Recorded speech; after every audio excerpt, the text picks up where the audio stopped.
और स्टॉक्स को कैसे ढूंढें। तो इस लेक्चर में हम आपको स्टॉक्स को फिल्टर करना सिखाएंगे। ये एक बहुत ही इंपॉर्टेंट लेक्चर है और इसका यूज करके आप आज से ही स्टॉक्स को ढूंढना शुरू कर सकते हैं। तो चलिए इस लेक्चर की शुरुआत करते हैं। तो स्टॉक्स को फिल्टर करने के लिए आ गए हैं हम स्क्रीनर की वेबसाइट में। यहाँ पर आपको ऊपर एक स्क्रीन का ऑप्शन नजर आ रहा है, आपने इस पर क्लिक कर देना है। अब जैसे ही आप इस पर क्लिक करेंगे तो ऑलरेडी मैंने बहुत सारे स्क्रीन्स खुद क्रिएट कर रखे हैं और इसके साथ ही यहाँ पर बहुत सारी पॉपुलर थीम्स पर स्क्रीन्स बने हुए हैं जिन्हें आप चाहें तो चेकआउट कर सकते हैं। जैसे अगर हम लो ऑन 10 ईयर एवरेज अर्निंग पे क्लिक करें तो यहाँ पे बहुत सारे फिल्टर्स लगे हैं जिसके बेसिस पर हमें यहाँ पर स्टॉक्स नजर आ रहे हैं। लेकिन क्योंकि हम आपको स्टॉक्स ढूंढना सिखा रहे हैं इसलिए हम यहाँ पर क्रिएट न्यू स्क्रीन पर क्लिक करेंगे और अपना खुद का फिल्टर बनाएंगे। यहाँ पर मैं आपको बहुत सारे फिल्टर्स लगाकर अलग अलग तरीके से स्टॉक सर्च करना सिखाने वाला हूँ। इसके बाद आप इसको प्रैक्टिकली जरूर अप्लाई करके देखें। अगर आप अप्लाई करके नहीं देखेंगे तो थोड़े टाइम बाद भूल जाएंगे और अगर आप प्रैक्टिस कर लेंगे तो इसके बाद से आप खुद भी स्टॉक्स ढूंढ पाएंगे। तो सबसे पहले मैं एक ऐसा फिल्टर क्रिएट करता हूं जिसमें हमें लार्ज कैप स्टॉक्स चाहिए और इसके साथ ही वो कंपनीज ग्रो भी करनी चाहिए। तो हमने आपको बताया है कि लार्ज कैप कंपनीज वो होती हैं जो कि ऑलरेडी बहुत ज्यादा बड़ी हो चुकी हैं और उनकी मार्केट कैप 20,000 करोड़ से ज्यादा होती है। तो हमें ऐसी कंपनीज चाहिए जिनकी मार्केट कैपिटलाइजेशन 20,000 करोड़ से ज्यादा हो। तो हमने यहाँ पे मार्केट लिखा तो हमारे पास ऑप्शन आ गया है मार्केट कैपिटलाइजेशन का, तो हमने इस पर क्लिक कर देना है। तो हमें ऐसी कंपनीज चाहिए जिनकी मार्केट कैपिटलाइजेशन 20,000 करोड़ से ज्यादा हो। तो इसलिए हमें यहाँ पे ग्रेटर देन का साइन लगाना होगा जो कि हमें चाहिए 20,000 करोड़, तो हमने 20,000 लिख दिया है। अगर हम इसे सिर्फ क्लिक करके सर्च करेंगे तो वो सभी कंपनीज जिनकी मार्केट कैप 20,000 करोड़ से ज्यादा है वो आपके सामने आ जाएंगी और आपको दिखाई दे रहा है ऐसी 226 कंपनीज हैं।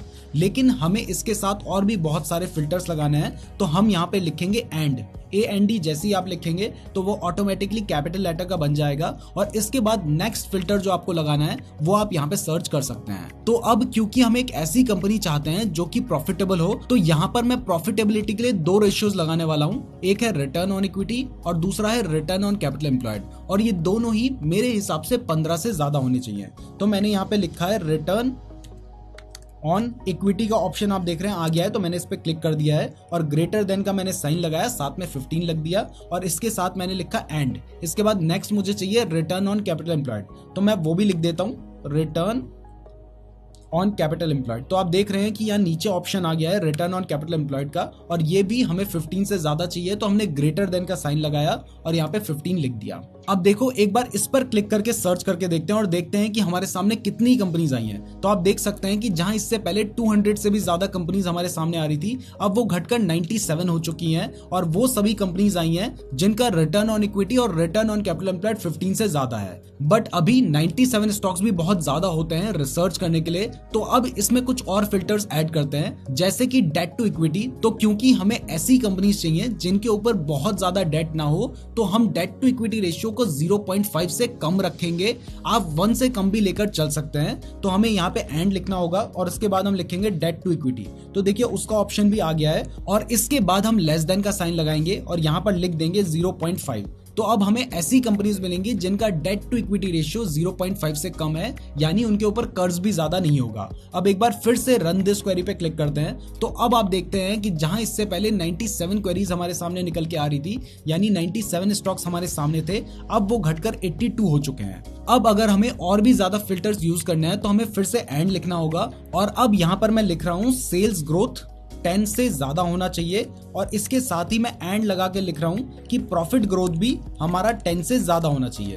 तो ये दोनों फिल्टर जब मैं लगा देता हूं तो इसके बाद हमारे सामने वही कंपनीज आएंगी जिनकी जो सेल्स हैं वो बढ़ रही हैं और जो प्रॉफिट है वो भी बढ़ रहा है। तो अब इस पर अगर मैं क्लिक करता हूं रन दिस क्वेरी पर तो आप देखेंगे कि हमारे जो रिजल्ट्स हैं वो घटकर अब 51 हो चुके हैं। तो अब हमारे सामने 51 स्टॉक्स आ चुके हैं जिनमें ये सभी क्वालिटीज हैं जो हमने यहाँ पे ऐड कर दी हैं। अब इसके बाद एक लास्ट फिल्टर और लगाते हैं और उसके बाद देखते हैं कि हमारे सामने कितने स्टॉक्स निकल कर आते हैं। और इस फिल्टर से मैं ऐसे स्टॉक्स ढूंढना चाहता हूं जिन्होंने पिछले 5 साल में निफ्टी को आउट परफॉर्म किया हो। तो मैं यहां पर लिख दूंगा and return over 5 years should be greater than 12। क्योंकि जनरली निफ्टी जो है उसने पिछले 5 साल में 12% के CAGR से ग्रो किया है।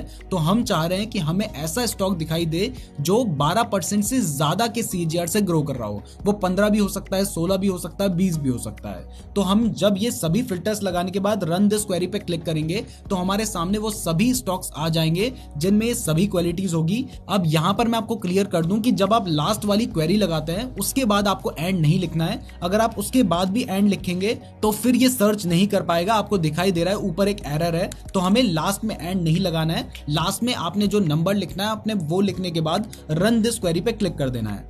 अब आप देख रहे हैं कि हमने जब ये सभी फिल्टर्स लगाए उसके बाद हमारे सामने घटकर 35 स्टॉक्स आ चुके हैं। तो कहां तो स्टॉक मार्केट में 5000 कंपनीज हैं और अब आपके सामने आपकी रिक्वायरमेंट के हिसाब से 35 कंपनीज निकल कर आ चुकी हैं, जिनमें आप अपने हिसाब से क्वालिटेटिव और क्वांटिटेटिव दोनों एनालिसिस कर सकते हैं। जैसे यहां पर अगर हम एक स्टॉक देखें तो हमारे सामने टाटा एलेक्सी निकल कर आया है।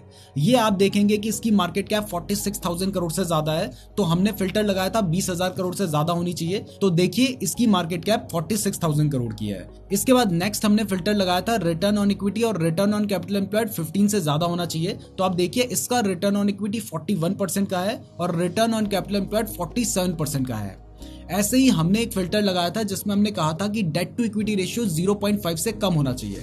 तो आप देख रहे हैं कि इसका 0.09 है, यानी 0.5 से कम है। यानी हमने जो सभी फिल्टर्स लगाए थे वो सभी फिल्टर्स ऑटोमेटिकली इन स्टॉक्स में अप्लाई हो चुके हैं और हमारे सामने वही स्टॉक्स निकल कर आए हैं जिनमें ये सभी क्वालिटीज हैं। अब मैं इस क्वेरी को सेव कर देता हूं और मैं आपको इस क्वेरी का लिंक दे दूंगा जिससे आप देख सकते हैं कि हमने कौन कौन से फिल्टर्स लगाए थे और आप अपने हिसाब से उन्हें एडजस्ट भी कर सकते हैं। तो हम सेव दिस क्वेरी पे क्लिक कर रहे हैं और यहाँ पे मैंने ग्रोथ स्टॉक्स लिख दिया है। इसके साथ ही डिस्क्रिप्शन में मैंने जो सभी फिल्टर्स लगाए हैं मैं उन्हें कॉपी करके लिख देता हूं और सभी जितने भी फिल्टर्स मैं यहाँ पे क्रिएट करने वाला हूं उन सभी का लिंक मैं आपको दे दूंगा, आप हमारे ऐप में देख सकते हैं। तो हमने इस क्वेरी को सेव कर दिया है और इसका लिंक आपको मिल जाएगा। अब इसके बाद हम एक नेक्स्ट फिल्टर क्रिएट करते हैं जिसमें हम ऐसी कंपनीज को ढूंढेंगे जिनके पास अगले कुछ सालों में एक बहुत बड़ा ग्रोथ ट्रिगर आने वाला है। यानी अब हम ऐसे स्टॉक्स को ढूंढेंगे जो कि बहुत ही ज्यादा कैपेक्स कर रही हैं। तो जब हम बैलेंस शीट के बारे में डिस्कस कर रहे थे तब मैंने आपको बताया था कि आप किस तरीके से पता कर सकते हैं कि एक स्टॉक बहुत ज्यादा कैपेक्स कर रहा है। तो इसके लिए हम पहला फिल्टर लगाएंगे नेट ब्लॉक का,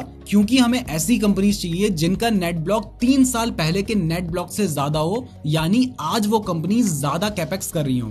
तो इसके लिए हमने net block should be greater than net block, यहाँ पे आप देख सकते हैं 3 years बैक, ये फिल्टर हमने लगा दिया है। अब जैसे ही हम ये फिल्टर लगा देते हैं और उसके बाद रन दिस क्वेरी पे क्लिक करते हैं तो आप देख सकते हैं 2081 कंपनीज हमारे सामने निकल कर आ गई हैं। अब इतनी सारी कंपनीज पर तो हम रिसर्च नहीं कर सकते हैं, तो इसके बाद हम एक और फिल्टर लगाएंगे जिससे हमें पता चलेगा कि कंपनीज कितना ज्यादा कैपेक्स कर रही हैं, जिससे वो एक नया बिजनेस क्रिएट कर रही हैं। तो इसके बाद हम नेक्स्ट फिल्टर लगाएंगे CWIP यानी कैपिटल वर्क इन प्रोग्रेस का, जो कि पिछले साल के CWIP से ज्यादा होना चाहिए। तो यहाँ पे हम CWIP प्रीसीडिंग ईयर को सेलेक्ट कर देते हैं। तो अब अगर आप देखेंगे तो आपको ऐसी कंपनीज नजर आएंगी जिन्होंने पिछले साल से अपना कैपेक्स इंक्रीज कर दिया है और CWIP को इंक्रीज कर दिया है। तो अब आप देख रहे हैं आपके सामने 728 कंपनीज निकल कर आ गई है। अब जब हमने सिर्फ यही 2 फिल्टर लगाए हैं तो यहाँ पर कुछ ऐसी भी कंपनीज होंगी जिनकी जो मार्केट कैप है वो 1 करोड़ 2 करोड़ या 5 करोड़ होगी, पर हमें इतनी छोटी कंपनी नहीं चाहिए। तो हम यहाँ पे क्या करेंगे, हम एंड पे क्लिक करेंगे और लिखेंगे कि जो मार्केट कैपिटलाइजेशन होनी चाहिए वो 500 करोड़ से ज्यादा होनी चाहिए। इसके साथ ही मैं चाह रहा हूं कि मैं ऐसी कंपनीज ढूंढूं जो कि मिड कैप हो। तो मैं यहाँ पर एक और फिल्टर लगा देता हूं जो कि अगेन मार्केट कैपिटलाइजेशन का है और यहाँ पर मैं लेस देन का साइन यूज कर रहा हूं, जिसमें मैं लिख रहा हूं कि इसकी जो मार्केट कैप है वो 20,000 करोड़ से कम होनी चाहिए, यानी 500 करोड़ से ज्यादा होनी चाहिए और 20,000 करोड़ से कम होनी चाहिए। तो इसके बाद जब हम रन दिस क्वेरी पे क्लिक करते हैं तो अभी भी हमारे सामने 364 स्टॉक्स निकल कर आ रहे हैं। तो इसके बाद हम रिटर्न ऑन इक्विटी का फिल्टर यूज कर लेते हैं जिससे हमें प्रॉफिट के बारे में पता चलेगा, और ये मैंने आपको कहा था कि 15% से ज्यादा ज्यादा होना चाहिए। और इसके साथ ही यहाँ पर मैं एक वैल्यूएशन रेशियो जो कि हमारा प्राइस टू अर्निंग रेशियो उसको भी लगा देता हूँ, जो कि मेरे हिसाब से 50 से कम होना चाहिए। तो यहाँ पर हम प्राइस टू अर्निंग रेशियो को रख रहे हैं लेस देन 50। और इसके बाद हम जब इस क्वेरी को रन करते हैं तो अभी भी हमारे सामने 174 स्टॉक्स निकल कर आ रहे हैं। अब अगर आपको अभी भी ज्यादा स्टॉक्स नजर आ रहे हैं और आप और बेटर स्टॉक्स चाहते हैं तो आप चाहें तो अपनी क्वेरी को थोड़ा सा और स्ट्रॉन्ग कर सकते हैं। तो इसके लिए मैं रिटर्न ऑन इक्विटी को मैंने 15% से ज्यादा रखा था ना, तो अब मैं 25% से ज्यादा रखता हूं। तो अब मेरे सामने सिर्फ 70 स्टॉक्स निकल कर आए हैं। इसके साथ ही मैंने जहां पर पी रेशियो 50 से कम रखा था ना, अब मैं इसको 25 से कम कर देता हूं। उसके बाद देखते हैं कि हमारे सामने कितने स्टॉक्स निकल कर आए हैं। तो अब सिर्फ 42 स्टॉक्स हमारे सामने निकल कर आए हैं। और इसके साथ और भी फिल्टर्स अगर आप चाहें तो यूज कर सकते हैं। जैसे हमने डेट टू इक्विटी रेशियो की बात की थी, यहां पर मैंने डेट टू इक्विटी रेशियो इसलिए नहीं लगाया क्योंकि कंपनीज खुद को एक्सपेंड कर रही हैं, तो उस टाइम पर उनका डेट ज्यादा हो सकता है। लेकिन अगर आप चाहते हैं कि नहीं भाई डेट भी नहीं बढ़ना चाहिए, तो आप डेट टू इक्विटी रेशियो को 1 से कम रख सकते हैं। और उसके बाद जब हम इस फिल्टर को लगाकर दोबारा क्वेरी पे सर्च करते हैं तो हमारे सामने 37 स्टॉक्स निकल कर आ गए हैं। अब जब आपके सामने सिर्फ 37 स्टॉक्स निकल कर आए हैं तो अब आप इन पर इजीली रिसर्च कर सकते हैं। और अगर आपको और कम स्टॉक्स चाहिए तो यहाँ पर आप और ज्यादा फिल्टर्स लगा सकते हैं। इसके साथ ही यहाँ पर मैं आपको एक और ऑप्शन के बारे में बता देता हूँ, जिसमें आप देख सकते हैं लिखा है ओनली कंपनीज विद मार्च 2023 के रिजल्ट्स। यानी यहाँ पर आपको वही कंपनीज दिखाई देंगी जिनके रीसेंट क्वार्टर के रिजल्ट्स आ चुके हैं। क्योंकि हम मई में इस वीडियो को शूट कर रहे हैं तो हमारे जो रिसेंट क्वार्टर के रिजल्ट्स हैं वो मार्च 2023 के हैं। तो अगर आप चाहते हैं कि आपको सिर्फ यहाँ पे वही कंपनीज नजर आए जिनके रिसेंट क्वार्टर के रिजल्ट्स आ गए हैं, तो आप इस पर टिक कर सकते हैं। और टिक करने के बाद जैसे ही आप रन दिस क्वेरी पे क्लिक करेंगे तो अब आपके सामने सिर्फ वही स्टॉक्स होंगे जिनके रीसेंट क्वार्टर के रिजल्ट्स भी आ चुके हैं। और आप देख सकते हैं कि यहाँ पर अब सिर्फ 27 स्टॉक्स नजर आ रहे हैं। तो अब आप इन स्टॉक्स पर अपनी रिसर्च कर सकते हैं। अब इसके बाद हम एक नेक्स्ट फिल्टर क्रिएट करते हैं मार्जिन एक्सपेंडर का, जिसमें हम कुछ ऐसे स्टॉक्स ढूंढने का ट्राई करेंगे जिनका जो मार्जिन है वो इंक्रीज हुआ है, यानी जिनका ऑपरेटिंग प्रॉफिट मार्जिन बढ़ा है। तो यहाँ पर हम फिल्टर लगाएंगे ओपीएम का, जो कि ज्यादा होना चाहिए पिछले साल के ओपीएम से। तो ओपीएम यहाँ पे आ जाता है हमारे सामने प्रीसीडिंग ईयर का। तो ये हमने फिल्टर यहाँ पे लगा दिया है। अब जब आप ये फिल्टर लगाने के बाद रन दिस क्वेरी पे क्लिक करेंगे तो आप देख सकते हैं कि हमारे सामने बहुत सारे स्टॉक्स निकल कर आ गए हैं। तो अब हम कुछ प्रॉफिटेबिलिटी रेशियो जैसे कि रिटर्न ऑन कैपिटल एम्प्लॉयड भी यहाँ पे लगा देते हैं, जो कि हमारे हिसाब से 15 से ज्यादा होना चाहिए। साथ ही रिटर्न ऑन इक्विटी भी लगा देते हैं, जो कि हमारे हिसाब से 15 से ज्यादा होनी चाहिए। इसके साथ ही हम डेट टू इक्विटी रेशियो लगा देते हैं, जो कि हमारे हिसाब से 1 से कम होना चाहिए। और इसके बाद क्योंकि हमें बहुत ज्यादा छोटी कंपनीज नहीं चाहिए तो हम मार्केट कैपिटलाइजेशन को should be greater than 5000 crore कर देते हैं। और उसके बाद जब हम सर्च करेंगे तो हमारे सामने आप देख सकते हैं सिर्फ 101 स्टॉक्स निकल कर आए हैं। अगर आप इस पे और कुछ फिल्टर लगाना चाहें जैसे कि प्राइस टू अर्निंग रेशियो यानी पी रेशियो, जो कि मान लो आप चाहते हैं कि इंडस्ट्री पी से कम होना चाहिए, तो वो भी आप यहाँ पे फिल्टर लगा सकते हैं। और उसके बाद जैसे ही आप रन दिस क्वेरी पे क्लिक करेंगे तो आप देख सकते हैं कि आपके सामने सिर्फ 48 स्टॉक्स निकल कर आए हैं। और अगर आपको और कम स्टॉक्स चाहिए तो मैंने आपको बताया है, तो आप चाहें तो इन फिल्टर्स को और ज्यादा स्ट्रॉन्ग या लूज कर सकते हैं अपने हिसाब से। इसके बाद अब हम एक नेक्स्ट फिल्टर क्रिएट करते हैं जिसमें हम ऐसे स्टॉक्स को ढूंढेंगे जिनमें एफआईआईज यानी जो फॉरेन इंस्टीट्यूशंस हैं और डीआईआईज यानी जो डोमेस्टिक इंस्टीट्यूशंस हैं उनकी होल्डिंग इंक्रीज हुई हो। क्योंकि हमने आपको बताया है कि जो एफआईआईज और डीआईआईज होते हैं इन्हें एक्चुअल में स्मार्ट ब्रेन कंसीडर किया जाता है, और जहां पर ये इन्वेस्ट करते हैं उस स्टॉक के जनरली अच्छे रिटर्न्स देने के चांसेस ज्यादा होते हैं, क्योंकि इन्होंने बहुत ज्यादा रिसर्च करने के बाद ही उस स्टॉक में इन्वेस्ट किया होता है। तो इस फिल्टर को क्रिएट करने के लिए हम यहाँ पर लिखेंगे चेंज इन एफआईआईज होल्डिंग, यानी जो फॉरेन इंस्टीट्यूशंस हैं उनकी होल्डिंग 1% से ज्यादा चेंज हुई हो। और इसके बाद हमने एंड पे क्लिक किया है, जहां पर मैं एक ब्रैकेट लगा रहा हूँ और लिख रहा हूँ कि जो एफआईआईज की होल्डिंग है उसमें से अगर हम चेंज इन एफआईआईज की होल्डिंग को माइनस कर दें तो वो 5% से कम होना चाहिए। तो इसके लिए हम लेस देन 5% यहाँ पे लिखेंगे। और इसके साथ ही क्योंकि मैं ऐसी कंपनीज चाहता हूँ जो कि बहुत ज्यादा छोटी ना हो, इवन स्मॉल कैप भी ना हो, तो यहाँ पर मैं मार्केट कैप 5000 करोड़ से ज्यादा लिख देता हूँ। और क्योंकि मुझे ऐसी ही कंपनीज चाहिए जिनका जो रिटर्न ऑन इक्विटी है वो 15 से ज्यादा है, तो इसलिए मैं नेक्स्ट फिल्टर ROE का लगाता हूँ जिसमें हम 15 से ज्यादा लिख देंगे। अब अगर ये सभी सभी फिल्टर्स लगाने के बाद मैं रन दिस क्वेरी पे क्लिक करूंगा तो अब मेरे सामने सिर्फ 4 ऐसे स्टॉक्स निकल कर आए हैं जिसमें जो FIIs की होल्डिंग है उसमें 1% से ज्यादा का चेंज आया है। इसमें से अगर एक स्टॉक देखें तो वो है इरकॉन इंटरनेशनल लिमिटेड। अब इसके सीधा इन्वेस्टर्स वाले सेक्शन पे जाते हैं और देखते हैं कि क्या यहाँ पे FIIs की होल्डिंग इंक्रीज हुई है। तो आप देख सकते हैं कि दिसंबर 2022 पे फॉरेन इंस्टीट्यूशंस के पास 2.71% की होल्डिंग थी जो कि अभी बढ़कर 3.99% की होल्डिंग हो चुकी है। यानी उन्होंने 1% से काफी ज्यादा होल्डिंग्स को अपनी इंक्रीज किया है जो कि एक बहुत ही पॉजिटिव साइन है। अब अगर आप इसके साथ चाहते हैं कि या तो FIIs की होल्डिंग बढ़ जाए या फिर DIIs की होल्डिंग बढ़ जाए, यानी किसी ना किसी इंस्टीट्यूशन की होल्डिंग बढ़े, चाहे फॉरेन इंस्टीट्यूशन होल्डिंग खरीदे चाहे इंडियन इंस्टीट्यूशन यानी डोमेस्टिक इंस्टीट्यूशन होल्डिंग खरीदे, तो आप यहाँ पर एक और फिल्टर लगा सकते हैं जिसमें हम और लिख रहे हैं। यानी या तो ऊपर वाले जो फिल्टर हमने लगाए हैं वो हो जाए या फिर जो हम नीचे वाले फिल्टर लगा रहे हैं वो हो जाए। तो क्योंकि हमने फॉरेन इंस्टीट्यूशंस वाले फिल्टर तो लगा रखे हैं तो अब हम चेंज इन डोमेस्टिक इंस्टीट्यूशन के फिल्टर लगाएंगे और बीच में हमने और लिखा है तो इसका मतलब है किसी स्टॉक में ऊपर वाली क्वालिटीज होंगी तो वो स्टॉक भी आपको दिख जाएगा, और अगर किसी स्टॉक में जो नीचे हम क्वालिटीज लिख रहे हैं जिसमें हम चेंज इन DIIs की holding should be greater than 1 लिखेंगे और इसके साथ ही हम DIIs की holding minus change in DIIs holding should be less than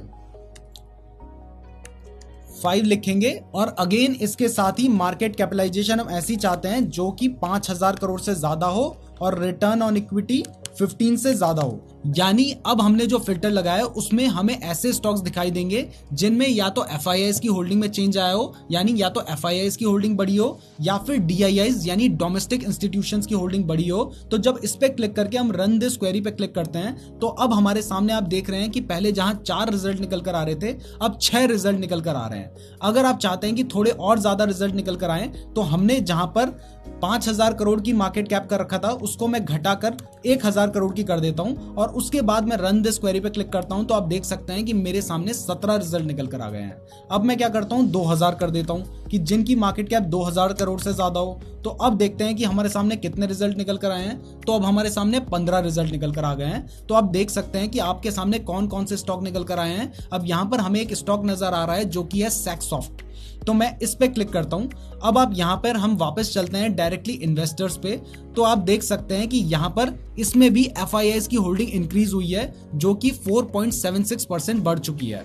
अब हम कोई ऐसा स्टॉक देखते हैं जिसमें कि DIIs की होल्डिंग बढ़ी हो, तो यहाँ पर आपको मिसेस बैक्टर का स्टॉक नजर आ रहा है। इस पे डायरेक्टली इन्वेस्टर्स पे चलते हैं तो आप देख सकते हैं कि यहाँ पर FIIs की होल्डिंग भी बढ़ी है और इसके साथ ही DIIs की होल्डिंग भी इंक्रीज हुई है। तो इस तरीके से आप ऐसे स्टॉक्स को ढूंढ पाएंगे जिनमें फॉरेन इंस्टीट्यूशंस ने अपनी होल्डिंग को इंक्रीज किया है। अब इसके बाद हम एक ऐसा फिल्टर क्रिएट करते हैं जिसमें प्रमोटर्स की होल्डिंग इंक्रीज हुई हो, क्योंकि आप जानते हैं कि प्रमोटर्स जो कंपनी के मालिक हैं, जो उस कंपनी को चला रहे हैं, उनसे ज्यादा कोई भी अपनी कंपनी के बारे में नहीं जानता है। तो अगर वो अपनी होल्डिंग को बढ़ा रहे हैं तो यहाँ पर बहुत ज्यादा चांसेस होते हैं कि कंपनी कुछ बहुत बड़ा प्लान कर रही है जिसका रिजल्ट आपको बाद में देखने को मिलेगा। तो इसके लिए हम चेंज इन प्रमोटर होल्डिंग को 1% से ज्यादा कर देते हैं और इसके साथ ही हम ऐसे स्टॉक्स ढूंढना चाहते हैं जिनमें प्रमोटर्स ने अपनी ज्यादा होल्डिंग्स को गिरवी भी ना रखा हो, यानी प्लेज्ड परसेंटेज जो हो वो 5% से तो कम ही हो। तो हम प्लेज्ड परसेंटेज को कर देते हैं 5% से कम। इसके साथ ही मैं ऐसी कंपनीज अगर ढूंढना चाहता हूं जिसमें जो प्रमोटर्स की होल्डिंग है वो 40% से ज्यादा हो। वैसे तो देखो, अगर प्रमोटर्स के पास 50% से ज्यादा होल्डिंग हो तो ये अच्छा माना जाता है, लेकिन हम 40% से ज्यादा भी लेकर चल सकते हैं। तो अब जब मैं इन सभी फिल्टर्स को लगाने के बाद रन दिस क्वेरी पे क्लिक करता हूं तो हमारे सामने आप देख सकते हैं कि 108 ऐसे स्टॉक्स निकलकर आ गए हैं। अब अगर आप ऐसे स्टॉक्स ढूंढना चाहते हैं जिनके रिटर्न ऑन इक्विटी अच्छा हो तो आप रिटर्न ऑन इक्विटी का भी फिल्टर लगा सकते हैं, लेकिन क्योंकि मैं आपको सिखा रहा हूं तो मैं कुछ रैंडम फिल्टर्स भी लगा के दिखा देता हूं। जैसे मान लो कि अगर आप चाहते हो कि मुझे 1 साल का नहीं, मुझे 3 साल का रिटर्न ऑन इक्विटी देखना है, तो आप average return on equity on 3 years का फिल्टर लगा सकते हैं। और ये अगर आप चाहते हैं कि 10 से ज्यादा हो तो आपने उस पर क्लिक कर देना है। जैसे ही आप इस पर क्लिक करते हैं तो आप देखते हैं कि आपके सामने जो रिजल्ट है वो 27 निकल कर आए हैं। अब अगर आप यहाँ पे चाहते हैं कि भाई मुझे ऐसे स्टॉक्स चाहिए जिनकी मार्केट कैप 1000 करोड़ से ज्यादा हो, तो आप वो फिल्टर भी लगा सकते हैं। और उसके बाद आपके सामने सिर्फ 6 ऐसे स्टॉक्स निकल कर आए हैं जिन पर आप चाहें तो अपने हिसाब से रिसर्च कर सकते हैं। इसके बाद अगर आप ऐसे स्टॉक्स ढूंढना चाहते हैं जो कंपनी ग्रो कर रही हो, यानी जिनका सेल्स और प्रॉफिट ग्रो कर रहा हो और वो पिछले 3 साल से ग्रो कर रहा हो, तो आप 3 इयर्स का जो सेल्स ग्रोथ है उसको अपने हिसाब से रख सकते हैं। 10% से ज्यादा का सेल्स ग्रोथ चाहिए, 5% से ज्यादा का सेल्स ग्रोथ चाहिए, तो पहले हम 10% से ज्यादा का सेल्स ग्रोथ पिछले 3 साल का एवरेज लगा के चल रहे हैं। और इसके साथ ही हम चाह रहे हैं कि प्रॉफिट ग्रोथ भी जो 3 साल का है वो 10% के CAGR से ज्यादा हो। और इसके साथ हम नहीं चाहते हैं कि कंपनीज बहुत ज्यादा छोटी हो, तो इसके साथ ही हम वापस से 1000 करोड़ से ज्यादा की मार्केट कैप का फिल्टर लगा देते हैं। और इसके साथ ही हम डेट टू इक्विटी रेशियो को भी 0.5 से कम रखते हैं। अब जब हम इस क्वेरी को लगाकर सर्च करते हैं तो आप देख सकते हैं कि हमारे सामने 353 स्टॉक्स निकल कर आ गए हैं। अब ये स्टॉक्स क्योंकि बहुत ज्यादा हो रहे हैं तो वापस से हम यहाँ पे क्या करेंगे, हम वापस से यहाँ पे कुछ और फिल्टर्स ऐड करेंगे। जैसे मुझे रिटर्न ऑन इक्विटी भी 20% से ज्यादा चाहिए, मुझे रिटर्न ऑन कैपिटल एम्प्लॉयड भी 20% से ज्यादा चाहिए, और इसके साथ ही मैं चाहता हूं कि कंपनी ने year on year quarterly profit growth भी की हो और साथ ही year on year quarterly sales growth भी की हो। इस कंसेप्ट के बारे में भी हमने आपको पहले बताया है, जिसमें हम देखते हैं कि लास्ट ईयर के सेम क्वार्टर से क्या कंपनी का प्रॉफिट बढ़ा है या कंपनी की सेल्स बढ़ी है। तो यहां पर मैं वो फिल्टर भी लगा देता हूं जो कि है year on year quarterly sales growth, जो कि हमारे हिसाब से 0 से ज्यादा होना चाहिए, यानी कुछ ना कुछ सेल्स एंड प्रॉफिट में ग्रोथ हुआ होना चाहिए ईयर ऑन ईयर के कंपैरिजन में। तो यहां पर हमने year on year quarterly sales growth भी 0 से ज्यादा रखा है एंड क्वार्टरली प्रॉफिट ग्रोथ भी 0 से ज्यादा रखा है। तो इसमें हमारे सामने सिर्फ वही कंपनीज निकल के आएंगी जिनका प्रॉफिट ग्रोथ हुआ है। तो अब आपको दिखाई दे रहा है कि हमारे सामने 108 कंपनीज निकलकर आ गई हैं। इसके बाद हम एक नेक्स्ट फिल्टर क्रिएट करते हैं जिसमें हम ऐसे स्टॉक्स को ढूंढेंगे जो कि बहुत अच्छे वैल्यूएशन पे मिल रहे हैं। और वैल्यूएशन के लिए मैंने आपको एक बहुत ही इंपॉर्टेंट रेशियो बताया था जो कि था प्राइस टू अर्निंग रेशियो। वैसे मैंने थोड़ा पहले भी वो रेशियो लगाकर दिखाया है, लेकिन अगर आप ऐसे स्टॉक ढूंढना चाहते हैं जिनका वैल्यूएशन अच्छा हो तो आप उसे इंडस्ट्री पी से भी कंपेयर करके देख सकते हैं, यानी वो स्टॉक अपने इंडस्ट्री पी से कम हो, या फिर आप ऐसा भी सर्च कर सकते हैं कि उसका जो पी है वो 30 से कम हो। तो यहाँ पर मैंने फिल्टर लगाया जिसमें मुझे ऐसे स्टॉक्स नजर आएंगे जिनका जो पी रेशियो है वो 30 से कम है। इसके साथ ही मैं क्योंकि ऐसे स्टॉक्स चाहता हूं जिनकी जो मार्केट कैप है वो 1000 करोड़ से ज्यादा हो, यानी बहुत ज्यादा छोटी कंपनी ना हो। इसके साथ ही उनका प्रॉफिट भी ग्रो कर रहा हो और कुछ ना कुछ ग्रो कर रहा हो, इसलिए मैं 0 से ज्यादा रख देता हूँ। सेल्स भी मैं चाहता हूँ कि कुछ ना कुछ ग्रो कर रही हो, तो मैंने 0 से ज्यादा लगा दिया है। और इसके बाद जब हम रन दिस क्वेरी पे क्लिक करते हैं तो आप देख रहे हैं कि हमारे सामने 372 स्टॉक्स निकल कर आ गए हैं। अब क्योंकि ये स्टॉक्स बहुत ज्यादा हैं तो यहाँ पर मैं फिर से कुछ फिल्टर लगा लेता हूँ। इस बार एक फ्री कैश फ्लो का फिल्टर लगाते हैं और वो भी 3 इयर्स का फ्री कैश फ्लो। हम ये देखते हैं कि वो 0 से ज्यादा होना चाहिए, यानी कुछ ना कुछ फ्री कैश फ्लो पिछले 3 साल से होना चाहिए, तो वो हमने 0 से ज्यादा लगा दिया है। इसके साथ ही अगर आप ऐसे स्टॉक्स ढूंढना चाहते हैं जिनका जो डिविडेंड यील्ड है वो 1% से ज्यादा है, तो आप डिविडेंड यील्ड के लिए भी यहाँ पे 1% से ज्यादा का फिल्टर लगा सकते हैं। इसके साथ ही अगर आप चाहें तो आप यहाँ पे वापस से average return on equity 5 years का भी फिल्टर लगा के देख सकते हैं।